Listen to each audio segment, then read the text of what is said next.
कोविड-19 ने कैसे इकोनॉमी और लेबर का बुरा हाल कर दिया। अक्सर इस डिस्कशन में हम कुछ लोगों को भूल जाते हैं। प्रोस्टिट्यूशन।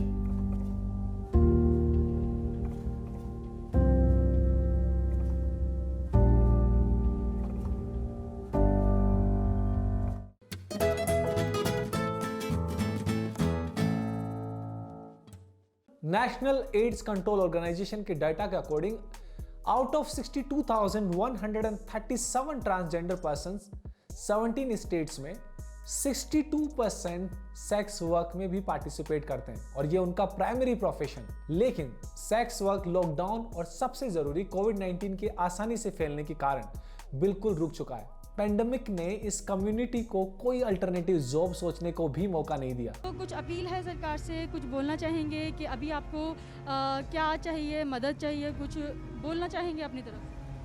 मदद कुछ नहीं, खाली बस इतना ही कहना है, जितना लॉकडाउन बढ़ेगा उतना हमारा ख्याल रखिए बस, क्योंकि हमारे पास तो काम धंधा तो है ही नहीं है अभी फिलहाल में, ना पैसे है।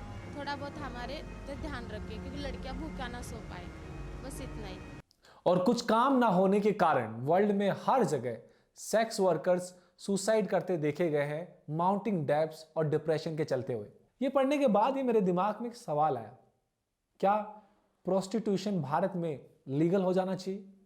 सेक्स वर्कर्स को कभी भी इकोनॉमी का पार्ट या फिर एक रियल ही नहीं समझा गया। इनफैक्ट गवर्नमेंट भी उनको अनवर्थी समझती है, लीगल प्रोटेक्शन या किसी और अधिकार के लिए भी। Indian ministry of women and child development के मुताबिक इंडिया में 3 मिलियन से ज्यादा कमर्शियल सेक्स वर्कर हैं, जिसमें से 40% बच्चे हैं। 3 मिलियन का मतलब पता है? 30 लाख। चलो हम थोड़ी चर्चा करते हैं प्रोस्टिट्यूशन के लीगल स्टेटस के बारे में। इंडिया में क्या स्टेटस है यार? स्कूल में ना सेक्स एजुकेशन की क्लास ना मिलना या टीचर्स का 9th क्लास में वो रिप्रोडक्शन वाला चैप्टर स्किप कर देना, ये बताता है कि sex is considered a taboo in countries like India. Good morning, students. Today we are going to talk about education. तभी शायद सेक्स वर्कर्स को आज भी गंदी नजरों से ही देखा जाता है। एक्चुअली उन्हें तो इंसान तक नहीं समझा जाता। इंडिया में जो करंट लॉ जो प्रोस्टिट्यूशन के साथ डील करता है, that actually allows the prostitutes to thrive but hide it completely from the public. जो पहला लॉ इस सिचुएशन से डील करता है वो था immoral trafficking act, Sita, SITA 1956। 1986 में इसमें अमेंडमेंट हुआ, वो था इमोरल ट्रैफिकिंग एक्ट और पीटा, जो आज भी एग्जिस्ट करता है। ये लॉ करता क्या है? बेसिकली ये लॉ एक सेक्स वर्कर्स को सिर्फ with in 200 yard of a public space जहां लोग रहते हैं वहां काम करने से रोकता है, but allows a woman to sell her body for money as long as it is done individually and voluntarily. In short, ये एक जनरल मिसकंसेप्शन है कि इंडिया में प्रोस्टिट्यूशन इलीगल है। इंडिया में ऑर्गेनाइज प्रोस्टिट्यूशन जैसे कि ब्रोथल खोलना इलीगल है, लेकिन इन सेक्स वर्कर्स को किसी भी तरह की ना कोई प्रोटेक्शन ना कोई राइट्स मिलते हैं हमारे लीगल सिस्टम से, बाकी सारे वर्कर्स की तरह under the purview of labour laws. Actual में ये लॉ थोड़ा सा वेग है, तभी हमारे सुप्रीम कोर्ट ने गवर्नमेंट को सोचने के लिए बोला है to consider legalising prostitution if it cannot curb it, तो why it should be legalized? दुनिया में हर एक चीज के दो पहलू होते हैं, अच्छे और बुरे। यहां भी कुछ ऐसा ही है। प्रोस्टिट्यूशन का सिंपल वर्ड्स में मतलब है buying and selling of sex, लेकिन इसको एक दूसरे नजरिए से देखना भी जरूरी है, क्योंकि चाहे सेक्स को टैबू ही क्यों ना समझे जाए, ये एक फ्लरिशिंग इंडस्ट्री है जहां बहुत पैसा लगाया जाता है और नॉट टू फॉरगेट लोगों के घर भी इससे चल रहे हैं। देखिए, प्रोस्टिट्यूशन एक सच्चाई है और ये कभी नहीं जाने वाली, तो इससे अच्छा है इसको रेगुलेट किया जाए, जो सभी के लिए सेफर और इक्वल बनाया जाए। जो लोग प्रोस्टिट्यूशन की लीगलाइजेशन को सपोर्ट करते हैं वो कुछ इन आर्गुमेंट्स को रखते हैं। Number 1, legalisation will protect miners.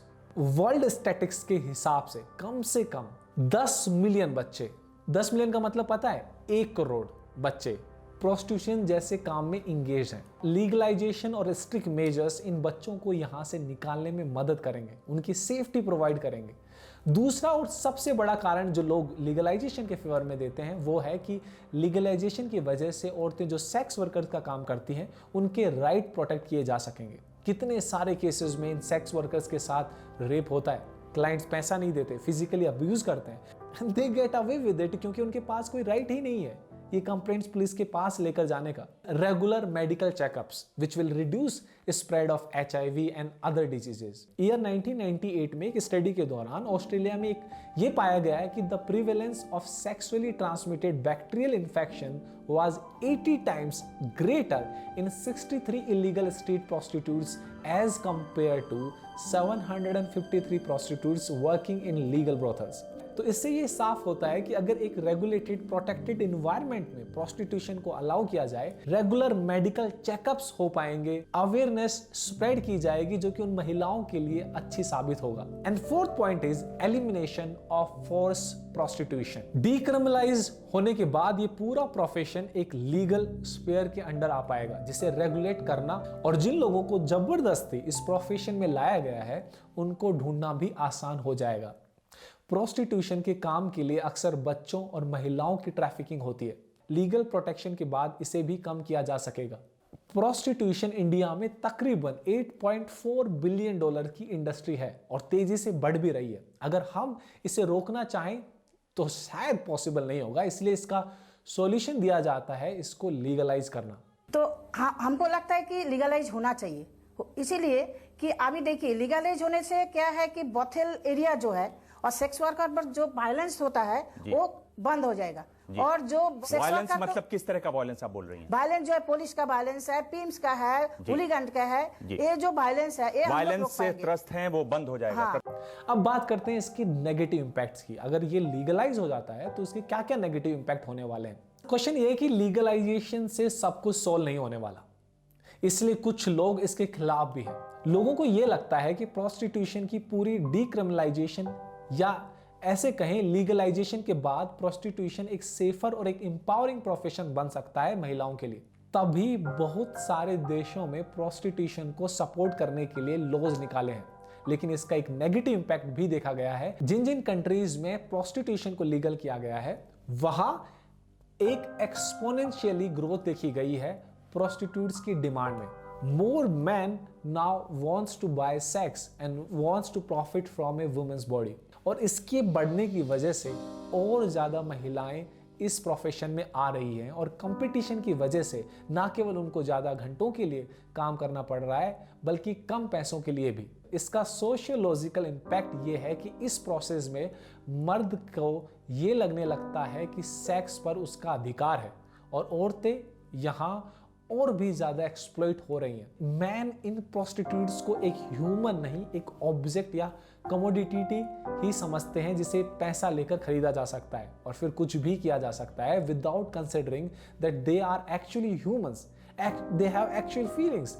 या एग्जैक्टली इसी माइंडसेट की देन है कि रेप्स और सेक्सुअल असॉल्ट्स होते हैं। लीगलाइजेशन होने का एक और बहुत सीरियस कॉन्सिक्वेंसेस देखा गया है, जिसमें यह दिखता है कि now when more man wants to buy sex there aren't enough women who wants to come into this profession.